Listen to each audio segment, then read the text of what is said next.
নমস্কার, আপনাদের সবাইকে বৃষ্টির গল্প ফোটায় আবারও স্বাগত জানাই। কেমন আছেন আপনারা সবাই? আশা করি খুব ভালো আছেন। চলুন আজকের নতুন গল্পটি ঝটপট শুনে নেওয়া যাক। এটি ঠিক গল্প নয়, একেবারে সত্যি কাহিনী, কিন্তু কেউ আমার কথা বিশ্বাস করবে বলে মনে হয় না। এটা ঠিক আমরা যারা একটু আধটু গল্প লিখে থাকি, অনেক সময়েই বানিয়ে বানিয়ে এমন সব কথা লিখি যার প্রায় সবটাই মিথ্যে। আজকের এই যে গল্পটি আমি শোনাবো তার প্রায় সবটাই সত্যি।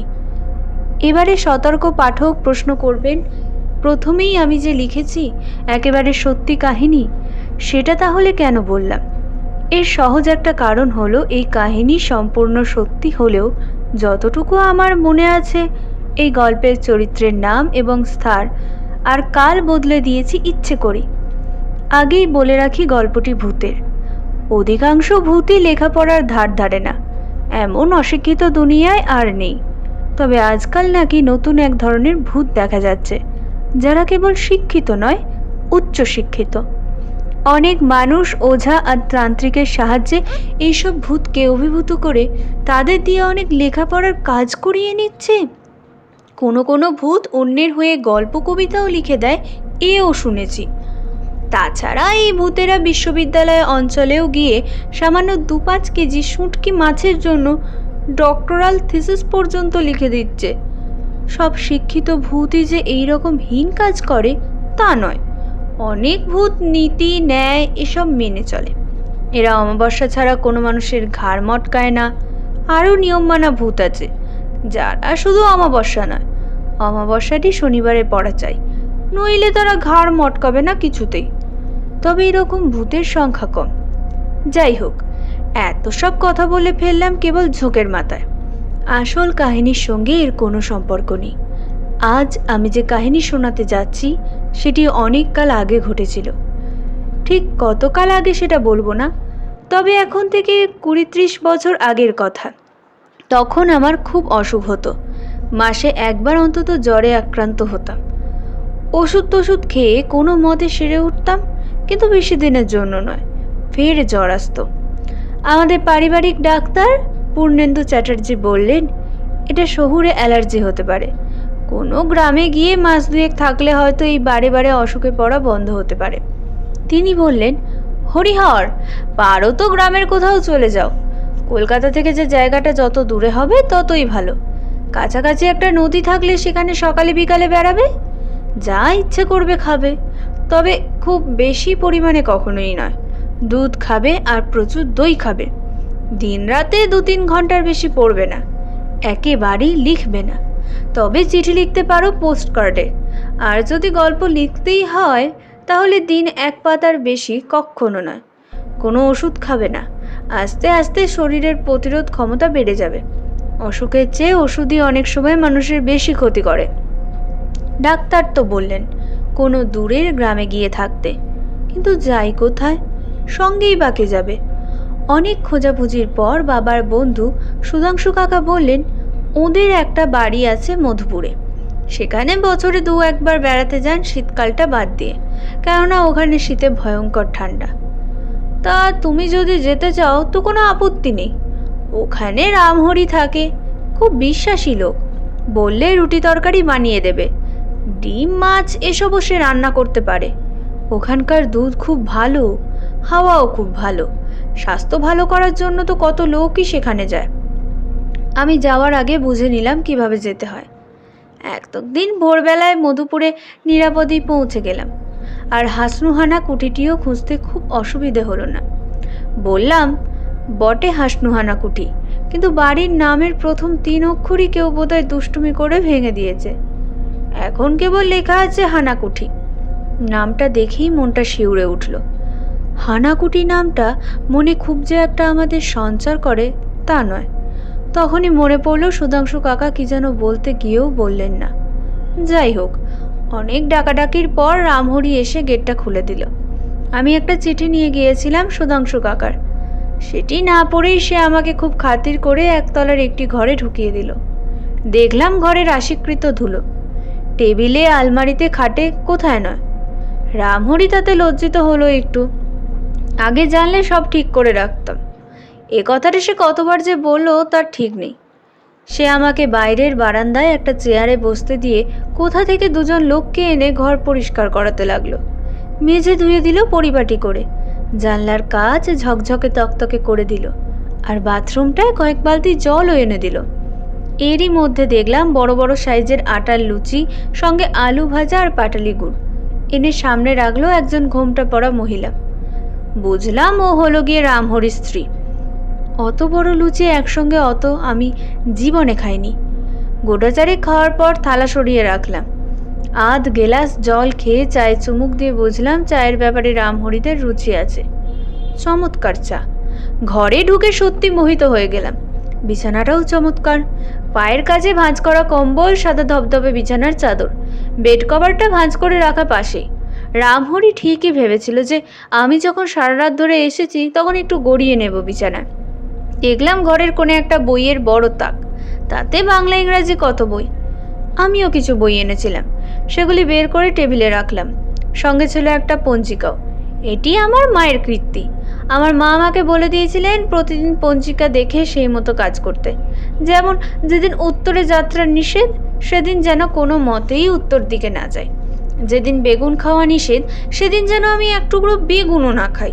মা জানতেন আমি বেগুন পোড়া আর ভাজা খুব ভালোবাসি। তা সেই পঞ্জিকাটি তুলে টেবিলের ওপর রাখলাম। ওই পর্যন্তই। কে আর ওইসব বাজে বাজে সংস্কারে আজকাল বিশ্বাস করে? আমি ঘরের তাকের কাছে গিয়ে বইগুলো এক ঝলক মোটামুটি দেখে নিলাম। আমার পড়ার মতো অনেক বই আছে সেখানে। তাছাড়া আছে পুরনো দিনের বাঁধানো প্রবাসী, ভারতবর্ষ, শনিবারের চিঠি। একখণ্ড বাঁধানো শনিবারের চিঠি নিয়ে বিছানায় শুয়ে কয়েক পাতা ওল্টাতেই ঘুম বেশ জোর চেপে এলো। শনিবারের চিঠি পাশে রেখে দিতেই ঘুমিয়ে পড়লাম। ঘুম ভাঙলেও সেই বেলা একটা। তাও ঘুম নিজে নিজে ভাঙেনি। রামহরি ঘরে এসে আমাকে তাড়াতাড়ি উঠতে বলেছিল চান করার জন্য, কারণ সে জানালো দুপুরের খাদ্য প্রস্তুত। গরম জল দেওয়া ছিল বাথরুমে, চান করে নিলাম তাড়াতাড়ি। খাওয়া দাওয়া ভালোই হলো। আলুকপির তরকারি, ছোলার ডাল আর সরু আতপ চালের ভাত, আর একটা কাচের বাটি ভর্তি দই এবং প্লেট ভর্তি কালাকাঁদ। খেয়ে দিয়ে ফের ঘুম, ফের রাতের খাওয়া, আর সঙ্গে সঙ্গে আবার ঘুম। রাত্রে অবশ্য ঘরে কি একটা আওয়াজ পেয়েছিলাম, খসখস করা আওয়াজ। একটা ঘুম ঠিক ভেঙে যায়নি, তবে মনে হচ্ছিল ঘরে একটা কিছু যেন আছে।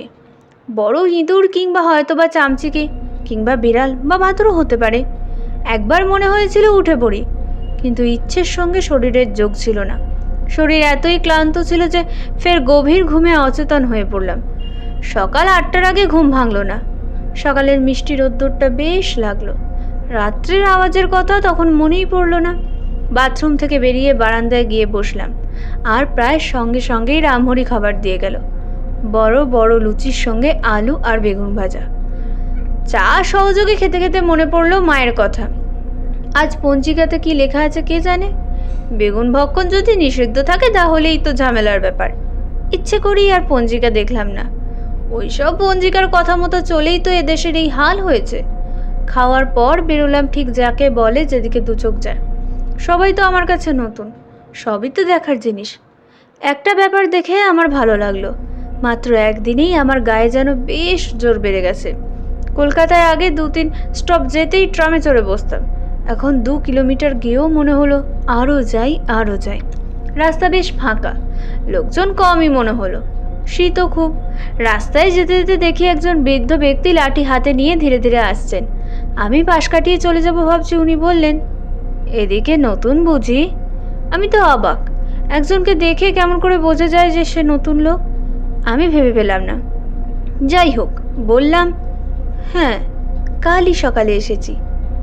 কোথায় উঠেছেন? আমি বললাম, হাসনু হানাকুঠিতে। ভদ্রলোক হাসতে হাসতে বললেন, ও, ওই হানাকুঠিতে? রাত্রিরে ঘুম হয়েছিল তো? আমি তো ভারী অবাক। বললাম, হ্যাঁ, চমৎকার ঘুম হয়েছিল। ভদ্রলোক বললেন, সুধাংশুর বাবা শীতাংশু আমার বন্ধু ছিলেন, বড় ধর্মপ্রাণ লোক ছিলেন। সুধাংশু তোমার কেউ হয় নাকি?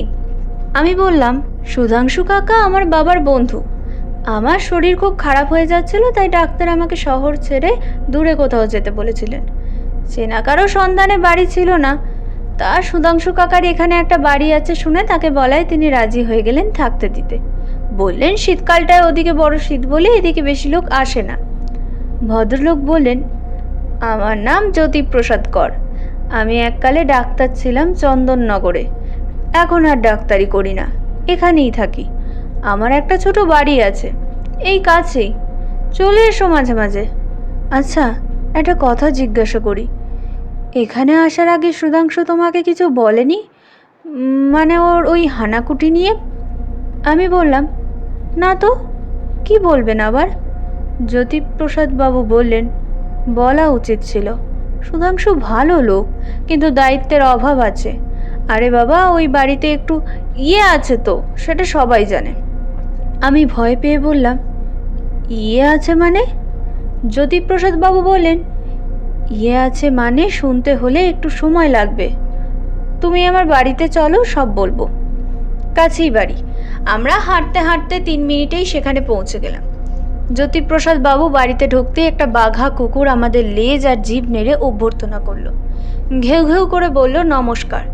জ্যোতিপ্রসাদ বাবু একটু চেঁচিয়ে বললেন, রাধা, আমাদের জন্য 1 পট চা আর কিছু বিস্কুট পাঠিয়ে দাও তো। কলকাতার বন্ধু এসেছে আমার। কি যেন তোমার নাম? আমি বললাম, আমার নাম হরিহর গাঙ্গুলি। উনি চেঁচিয়ে বললেন, এর নাম হরিহর গাঙ্গুলি, সুধাংশুর বন্ধুর ছেলে, শরীর সারাতে হানাকুটিতে এসেছে। ওমা, সে কি গো? বলে একজন বয়স্ক মহিলা প্রায় ছুটেই এলেন। বয়স অনেক হলেও শরীর বেশ মজবুতি আছে। তিনি বললেন, কি সর্বনাশ, ওই বাড়িতে শরীর সারাতে কেউ আসে? ওখানে সুধাংশুর বাবা, আহা, বড় ভালো লোক ছিলেন। কি হয়েছিল ওকে বলেছ? তোমার নাম জানো কি? ভুলে গেলাম। আমি আমার নাম বলাতে উনি বললেন, নামটা মোটামুটি ঠিক আছে, নামটা ওদের বিতৃষ্ণা এনে দিতে পারে, তবে নামের সঙ্গে একটা রাম থাকলে ভালো হতো। ওই জগতের ওরা রাম নামটাকে ভারী ভয় পায়। রাম নাম যার তাকে তারা এড়িয়েই চলে। আমার তখনই কেমন গা ছমছম করতে লাগলো। একটা চেয়ারে বসে রইলাম, আর কুকুরটা দূর থেকে আমাকে দেখতে লাগলো। আবার ফস করে একবার ছুটে এসে আমার সারা গা শুকে চলে গেল। একজন পরিচারিকা চা আর বিস্কুট দিয়ে গেল। আমি বললাম, দাদু, আমার ভয় করছে যে। জ্যোতিপ্রসাদ বাবু হা হা করে হেসে বললেন, ভয় একটু পাওয়া তোমার দরকার। সুধাংশুর বলা উচিত ছিল যে ওই বাড়িতেই ওর বাবার কি ভয়াবহভাবে মৃত্যু হয়েছিল প্রায় 7 বছর আগে। শীতাংশু লোক ভালো ছিল, খুব সাত্ত্বিক ধরনের লোক, একেবারে ভেজিটেরিয়ান ছিল, ডিম পর্যন্ত খেত না। তা সংক্ষেপেই বলি, ওর কাছে তখন ছিল বেশ কিছু টাকা। শীতাংশুর এক ভাই এই অঞ্চলে একটা বাড়ি কিনবেন বলে 1050 টাকা অ্যাডভান্স দেওয়ার জন্য টাকাটা শীতাংশুর কাছে রেখে গিয়েছিল। শেষে কি এক কারণে বাড়িটা আর কেনা হয়নি, তাই টাকাটা শীতাংশুর কাছেই ছিল। এরই মধ্যে খবর পেয়ে একদল ডাকাত ওই বাড়িতে হানা দিয়ে শীতাংশু বাবুকে খুন করে টাকা নিয়ে পালায়। গত 7 বছর ধরে শীতাংশুর আত্মা ওই বাড়িতেই আছে। কি সাংঘাতিক! আমি বললাম, আত্মা আছে? ওই হানাকুটি মানে হাসনু হানাকুটিতে? সুধাংশু কাকার বাবার আত্মা জ্বালাতন করছে গত 7 বছর ধরে। জ্যোতিপ্রসাদ বাবু বললেন, লোকটি খুব একটা বিপজ্জনক নয়। লোক মানে শীতাংশুর আত্মার কথা বলছি, প্রেতাত্মা হলেও সতাত্মা, এক হিসাবে মহাত্মাও বলা যায়। তবে যে বললেন তার আত্মা লোকেদের জ্বালাতন করেন, ওটা কিছু নয়। কোনো লোক ওর ঘরে ঘুমোলে উনি খেপে যান। উনি করেন কি, আস্তে করে মশারি তুলে লোকটিকে ধরে নিয়ে হয়তো 1 কিলোমিটার দূরে একটা বটগাছের ওপর শুইয়ে দেন। লোকেরা জেগে উঠে হাউমাউ করে ওঠে, আর শীতাংশুর আত্মা তখন ধেই ধেই করে নাচতে থাকে। কোনো সময় হয়তো খাট থেকে তুলে নিয়ে একেবারে স্টেশন গিয়ে ট্রেনের 1st ক্লাস কামরায় আলতোভাবে শুইয়ে দেন। একবার একজন বেপরোয়ার ইংরেজ সাহেবকে কোথায় রেখে এসেছিলেন জানো? সে ভারী আমোদের ব্যাপার, একেবারে সেই সাহেবের বাড়ি ইংল্যান্ডে। কথাটা শুনে আমার মোটেই আমোদের বলে মনে হলো না। আমি বললাম, এ তো খুব অন্যায় কথা। মানে আমি আসার আগে সুধাংশু কাকার এইসব কথা বলে দেওয়া উচিত ছিল। জ্যোতিপ্রসাদ বাবু বললেন, ওর কিছু একটা ভুল হয়েছে নিশ্চয়, কেননা ও যাদের যাদের এখানে মানে হানাকুটিতে পাঠিয়েছে প্রত্যেকে সেসব কথা খুলে তো বলেইছে, এমনকি পই পই করে সাবধানও করে দিয়েছে। কিন্তু কথায় আছে না, সুখে থাকতে ভূতে কি লয়, এমন সব লোক এই দুনিয়ায় আছে যারা ইচ্ছে করে এইসব বিপজ্জনক জায়গায় যায় বাহাদুরি নিতে। উদ্দেশ্য লোকে তাদের দেখে বলুক, বাবা কি সাহসী সব লোক, কি মনের জোর। এর আগে যারা এসে বিপদে পড়েছিল তাদের প্রত্যেককেই সুধাংশু যে সাবধান করে দিয়েছিল সেটা আমি জানি, কেবল তোমার বেলায় কেন সাবধান করলো না সেটাই ভাবছি। একটু থামলেন জ্যোতিপ্রসাদ, তারপর বললেন, আরও একটা কথা ভেবে অবাক হচ্ছে যে শীতাংশুর আত্মা তোমাকে একটুও বিরক্ত করলো না কেন? এটা তো ওর চরিত্রের সঙ্গে মেলে না। আমি বললাম, রাত্রে ঘুমের ঘোরে আমি কিছু আওয়াজ পেয়েছি, বইয়ের পাতা উল্টানোর মতো একটা খসখসে আওয়াজ। আমি ভাবলাম বুঝি বাদুর কি চামচাকি হবে। এখন ভাবছি সাপটাপও হতে পারে। তা হতে পারে বটে। জ্যোতিপ্রসাদ বললেন, এই অঞ্চলে তাঁদের সংখ্যা কম নয়, তবে শীতকালে তাঁরা বিশেষ নড়াচড়া করেন না, ওরা নিদ্রিত থাকেন। সাপের ভয় এই সময় নেই। আরও একটা কথা বলা দরকার, ওই বাড়িতেই শীতাংশুর বা সুধাংশুর কোনো আত্মীয়কে শীতাংশুর আত্মা কখনো বিরক্ত করেনি। আমি বললাম, আমি তো ওদের কারো আত্মীয় নই, আমাকে ছেড়ে দিল কেন বুঝছি না। তাছাড়া রামহরিও তো আমাকে কিছু বলল না। জ্যোতিপ্রসাদ অবাক হলেন, অনেকক্ষণ চুপ করে থেকে প্রায় ঠান্ডা হয়ে আসা চায়ের কাপে চুমুক দিয়ে বললেন, একেবারে ঠান্ডা হয়ে গেছে। কাপটা সরিয়ে রেখে বললেন, রামহরি লোকটা তোমাকে বললে তো তার পয়সা রোজগারের পথ বন্ধ হয়ে যেত না। তোমাকে সাবধান করে দিলে তুমি কি আর ওই হানাকুটিতে থাকতে? তাহলে তোমার খাওয়া দাওয়া, কাপড় কাচা এসবের জন্য কিছু ছেড়ে দেবে? ভালো কথা, ওই হানাকুটিতে একটাও হাসনুহানা গাছ দেখেছো? আমি বললাম, না তো, বাড়ির সবটা অবশ্য ঘুরে দেখিনি, তবে হাসনুহানার ঝোপঝাড় থাকলে নিশ্চয়ই চোখে পড়তো। রাত্রে গন্ধও পাইনি। গন্ধও পাওনি? সেটাও নতুন কথা শোনালে। আগে ওই বাড়ি ভর্তি হাসনুহানা গাছ ছিল, সন্ধেবেলা চমৎকার গন্ধ বেরোতো। তা শীতাংশুর খুব প্রিয় ওই গাছগুলির কি হলো জানো? শীতাংশু মারা যাওয়ার কয়েকদিন পর থেকে হাসনুহানা গাছগুলিতে যেন মরগ লাগলো। 1 মাসের মধ্যে গাছগুলো সব মরে গেল, শুকিয়ে কাঠি হয়ে গেল। রামহরি ওই গাছগুলো কেটে একদিন আগুন লাগিয়ে পুড়িয়ে শেষ করে দিল। তার জায়গায় কিছু মরশুমি ফুলের চাষ করলো। কিন্তু একটা আশ্চর্য ব্যাপার দেখা গেল, রোজ সন্ধে হাসনুহানার গন্ধ পাওয়া যেতে লাগলো ওই বাড়িতে। সে এক আশ্চর্য ব্যাপার, গাছ নেই, ফল নেই, অথচ গন্ধ আছে। আমার বোধহয় শরীর কাঁপছিল। আমি বললাম, দাদু, আমার শরীর খুব খারাপ, কয়েক বছর ধরে ভুগছি। আমার ওজন ছিল প্রায় 75 কেজি, এখন দাঁড়িয়েছে 60-এ। মাসে কয়েকদিন বিনা কারণে জ্বর আসে, রক্তে কিছু জীবাণু পাওয়া যায় না। আমি ডাক্তারের পরামর্শে এখানে থাকতে এলাম শরীর সারাবো বলে, কিন্তু এখানে থাকলে যদি ভয়েই মরে যাই তাহলে কি হবে? আমি প্রায় ভেঙে পড়লাম। জ্যোতিপ্রসাদ বাবু আমাকে বললেন, তুমিও বাড়িতে না থাকাই ভালো বলে মনে করি। কাল রাতে কিছু হয়নি ঠিকই, হয়তো শীতাংশুর আত্মা অন্য কোথাও ছিল। যা হোক, খুব বাঁচা বেঁচে গেছো। অবশ্য শীতাংশু কাউকে মেরে ফেলেনি, তবে ওর স্বভাবে ইয়ার্কির ভাবটা আছে বটে। মরেও ইয়ার্কি ছাড়েনি। কেউ মরেনি ঠিকই, কিন্তু মরতেও তো পারত না। তুমিও হানাকুটি ছেড়ে দাও। যদি কিছু মনে না করো, তুমি আমার বাড়িতেই থাকো।